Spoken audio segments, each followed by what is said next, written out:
Qual problem? Da orsali no ಮತ್ತೆ sireche Dughi? dokuni Sire? sireche che più una solo mais poi siamo usarna solo da modo no document attesa Qual problem? Memory problem? memoria Memory चे problem हो? आणि दुसरे? दुसरे yang itu नींद याना? नींद याना? NEET schedule ఉంచే okay. NEET ಸುಟನ ಸಕಾಳಿಂಚೆ ದಾಕ ಕಾಮ ಅವಸಂಗನಿಗೆ interest ಇತ್ತು ದಿಸ್ ಯಾ ಬಿಲ್ಡಿಂಗ್ ಅಂದದ ಗೊತ್ತಾಗಿ ತಂದೆ ದೇವರ ಯೇಸುವಿನ ನಾಮದಲ್ಲಿ ಪವಿತ್ರಾತ್ಮನ ಸಹಾಯದೊಂದಿಗೆ ಕರ್ತನೆ ನಿನ್ನ ಪಾದ ಪೀಠಕ್ಕೆ ಬಂದಿದ್ದಾನೆ. ಈ ಸಹೋದರರಿಗಾಗಿ ಪ್ರಾರ್ಥಿಸುತ್ತಾನೆ ಕರ್ತನೆ.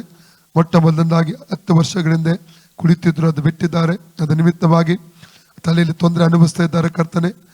ತಲೆಯ ನರಗಳ ಮೇಲೆ ಸೌಖ್ಯ ಪ್ರಕಟ ಆಗಲಿ, ಬ್ಲಡ್ ಸರ್ಕ್ಯುಲೇಷನ್ ನಾರ್ಮಲ್ ಆಗಲಿ, ಎಲ್ಲ ಡಿಪ್ರೆಷನ್ ನಿರಾಶೆಗಳು ಬಿಟ್ಟು ಹೋಗಲಿ. ಮಾತ್ರವಲ್ಲದೆ ಕೀರ್ತನೆ 3-5 ಕೀರ್ತನೆ 4 ಗಂಟೆ ಪ್ರಕಾರ ಒಳ್ಳೆ ರಾತ್ರಿ ನಿದ್ರೆ ಬರುವ ಹಾಗೆ ಸಹಾಯ ಮಾಡಬೇಕಂತ ಕೇಳ್ಕೊಳ್ತಾ ಇದ್ದೇನೆ ಸ್ವಾಮಿ. ಆ ಬೀಡಿ ಸಿಗರೆಟ್ ಇಂದಲೂ ಪೂರ್ಣ ಬಿಡುಗಡೆ ಕೊಡಬೇಕೆಂಬುದಾಗಿ ನಿನ್ನಲ್ಲಿ ಕರ್ತನೆ ಕೇಳ್ಕೊಳ್ತಾನೆ. ಇವತ್ತಿನ ಅನುಭವಿಸ್ತಾ ವೇದನೆ ಇನ್ನು ಅದು ಅನುಭವಿಸಬಾರದು. ಯೇಸುವಿನ ನಾಮದಲ್ಲಿ ಸೌಖ್ಯ ಸಂಭವಿಸಲಿ. ನಿನ್ನನ್ನು ಬೇಟೆಗಾರನ ಬಲೆಯಿಂದಲೂ ಮಾನಕರ ವ್ಯಾಧ ತಪ್ಪಿಸುವತ್ತನಾತನೆ ಈ ವಚನ ಅವ್ರು ನೆರವಲ್ಲಿ. ಈ ವಾಕ್ಯದ ಶಕ್ತಿ ನೀವು ಬಿಡುಗಡೆ ಮಾಡ್ತಾನೆ. ನರಗಳು ಫ್ರೀ ಆಗಲಿ, ಮೆಮೊರಿ ಫ್ರೀ ಆಗಲಿ ಸುನ. ನಾನೇ ಓಕೆ. ಯೇಸುವೆ ಗುಣ ಕೊಟ್ಟದ್ದಕ್ಕಾಗಿ ಗುಣಪಟ್ಟದ್ದಾಗಿ ಸ್ತೋತ್ರ. ಸ್ತೋತ್ರ.